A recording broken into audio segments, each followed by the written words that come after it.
महायुती सरकारकडील थकबाकी मिळवण्यासाठी कंत्राटदार न्यायालयामध्ये दाद मागणारे महायुती सरकारकडे कंत्राटदारांची सुमारे 90,000 कोटी रुपयांची थकबाकी आहे।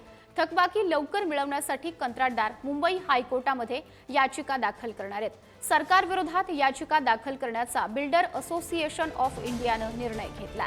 काही दिवसांपूर्वी सांगलीचे कंत्राटदार हर्षल पाटील यांची पैसे न मिळाल्याने आत्महत्या करण्यात आली। त्यानंतर काम पूर्ण होऊन वर्ष लोटलं तरी पैसे मिळत नसल्याने कंत्राटदार हे अडचणीत आलेले आहेत। महायुती सरकार विरोधात आंदोलन करण्याचाही कंत्राटदारांनी इशारा दिलाय। बीएआयचे अध्यक्ष अजय गुजर यांनी याबाबतची माहिती दिली आहे। प्रतिनिधी बालाजी पोद्दार आपल्याशी जोडले गेलेले आहेत। बालाजी, या संदर्भात अधिकची काय अपडेट आहे?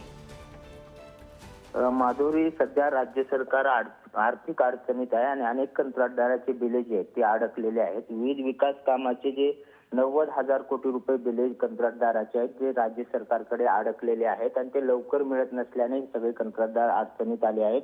काही दिवसापूर्वी हर्षल पाटील नावाचा जो कंत्राटदार आहे त्याने आत्महत्या केली होती, कारण पैसे भेटले नव्हते आणि ते सरकारी कंत्राटदार होते। त्यामुळे त्यांच्या या सगळ्या कृतीनंतर आता सगळे कंत्राटदार जे आहेत ते आक्रमक झालेले आहेत आणि राज्य सरकार विरोधात उच्च न्यायालयात याचिका सुद्धा दाखल करणार आहेत आणि राज्य सरकार विरोधात आंदोलनाचा सुद्धा इशारा या कंत्राटदाराने दिलेला आहे। जवळपास 90,000 कोटी रुपयाची जी थकबाकी आहे ती लवकरात लवकर मिळावी यासाठी ही याचिका दाखल करण्यात येणार आहे। माधुरी, बालाजी, धन्यवाद दिलेल्या या अपडेटसाठी।